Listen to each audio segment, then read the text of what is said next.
Welcome back to The Big Picture. I'm Judge Penny Wolfgang, welcoming back our own sportscaster, Paul Peck, and veteran Buffalo Bill Booker, Edgerson. And Booker, did you want to talk to Paul about what's about our team or what you think is going to happen?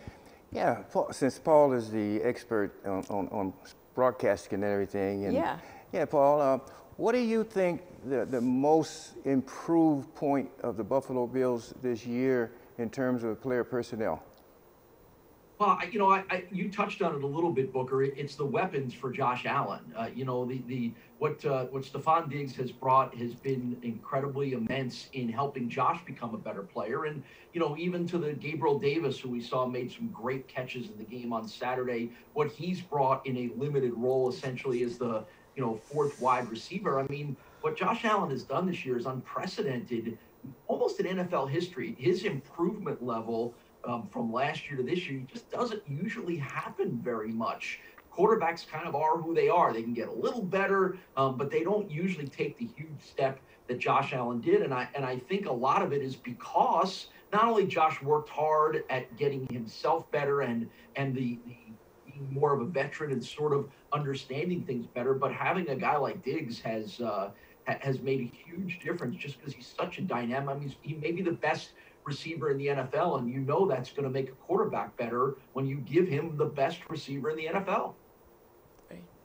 That's that's an excellent point. The other thing that I've always looked at is that from not only last year but the year before that is that Buffalo has improved on their offensive line. That's what I always thought that they needed in order for Josh Allen or any other quarterback to be successful. And you can look at last year's film as opposed to this year's. I mean, Josh Allen has 5, 6, 7, 8 seconds back there. I mean, he's directing the receivers to go different places, and the line is holding up and not letting anybody in. That is a tremendous advantage for not only Josh Allen, but for the receivers to get open. As a former defensive back, the more time a receiver has to get open, the less I'm able to cover that guy. And that's what gives Diggs and the rest of those guys the opportunity to get open. And I just hope that the offensive line continue doing the job that they've been doing. They've been doing a tremendous job. Have you followed the Ravens, the team we're going to be playing, and what do you think? I've seen him in a couple occasions and everything, but I did see him last year as well. I think that, obviously Lamar Jackson is the key to their whole team and everything, but their defense to me is very vulnerable, and I think that the Buffalo Bills will take advantage of that. And I'm sure they'll take advantage of it. I mean, there's no doubt about it. If I can see it, I know they can see it. Okay.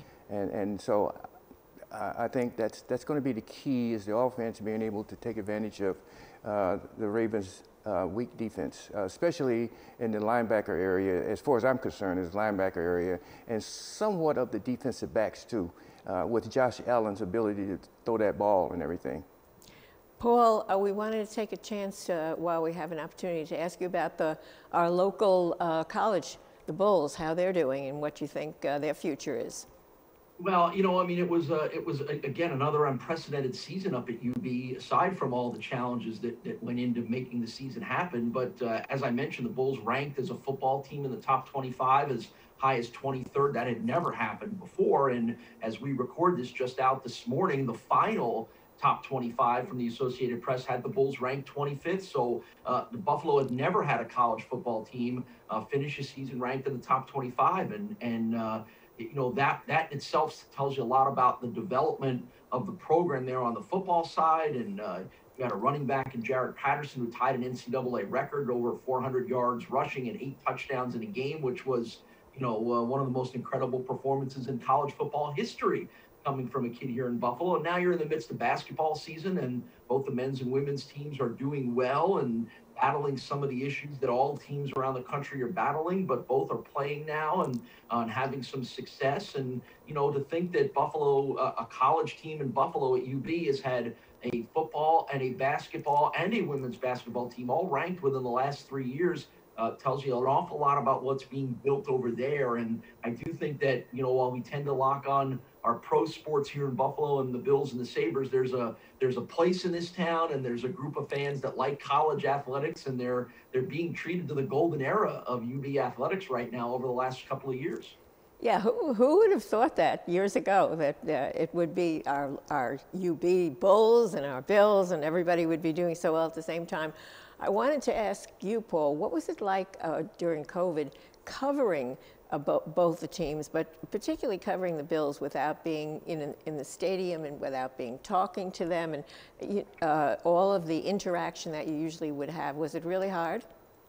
Well, I mean, it was a lot of these. It was a lot of these Zoom press conferences because you don't get a chance to be in the same room as the players, and that's a challenge. These just aren't the same. I mean, you can get comments from the guys, but you can't get a feel from them. You can't develop any relationships.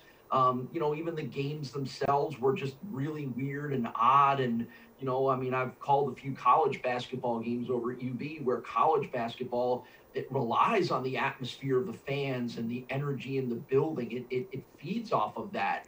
And there haven't been any fans there. It's been an empty arena, you know, where the players have to sort of generate it themselves. And that's hard. A lot of players have talked about how hard that is.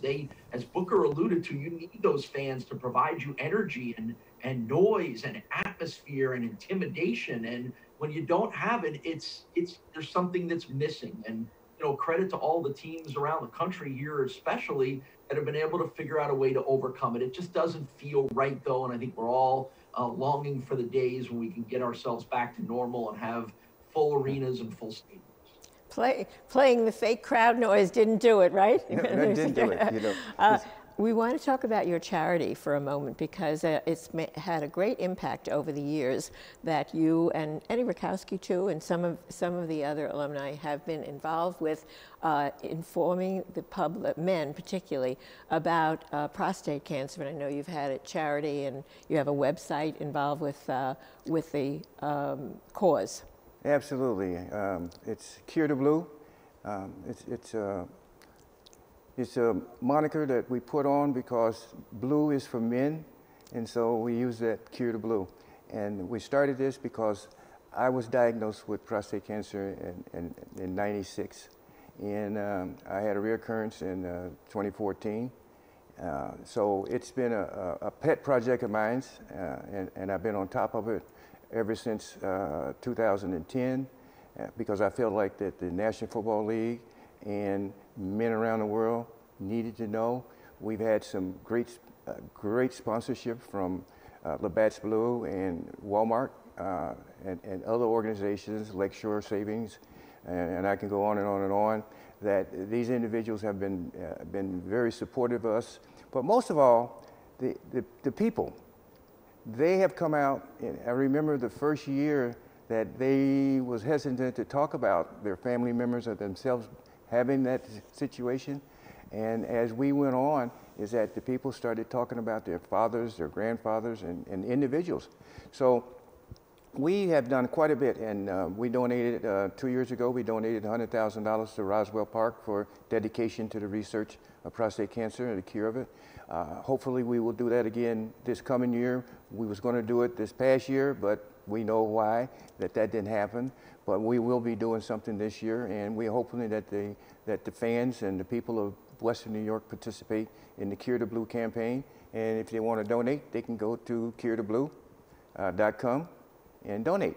Because it is definitely a disease where early detection, that is your point, can make a difference, and it's curable, but early detection is important. It reminds me of all of the fans, how they came out and supported Oshai Children's Hospital for Josh Allen's grandmother. It's just people in Buffalo and the community are just so kind, you know, and generous. They really are, you know.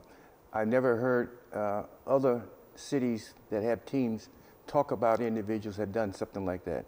This Buffalo is definitely a giving city. Okay, now here it comes. Here we come. Da-da-da-da. I want a drum roll. Prediction for the playoff game on Saturday. You can go, and you can ask Paul. Well, realistically, Buffalo has the edge. I've always stated the fact that when you're in a playoff game, it's a toss-up. But if I had to bet my house, I would bet it on Buffalo. And that's not just because I'm living here and I played here. It's because I do believe in them. Are we getting a score? I don't see a tremendous high score because I think it's going to be maybe 27 to 24, almost like the game this past week was. Okay, Paul. Well, you know, these are two really, really good teams with two of the most dynamic quarterbacks, maybe, you know, that have ever played in the NFL based on what they can do with their legs. And I think it's going to be kind of a heavyweight battle here. One blow, another blow, back and forth. You know, what makes these quarterbacks great is their ability to be shut down for a half, a quarter, 3 quarters, and then all of a sudden make this incredible move to get away from someone and run for 30 or 40 yards or make a throw downfield. So I think there's going to be those on both sides of this. It's a 3-point game, in my opinion, because these teams are pretty even and pretty good. But I like Josh Allen and the design of Buffalo's offense to be able to maybe make literally one more play than the Ravens do. I think Booker's right. I think the score's down a little bit, but I think it's close. I'll pick the Bills 23-20. Okay, we've got that. We've got it on tape. We've got millions and millions of people listening, and they're going to remember it. So thank you, Booker Edgerson, legendary former Bill and sportscaster, host of our own Beat the Champ, Paul Peck. And what else can we say but go Bills? Thanks for watching The Big Picture, and thanks for watching WBBZ-TV.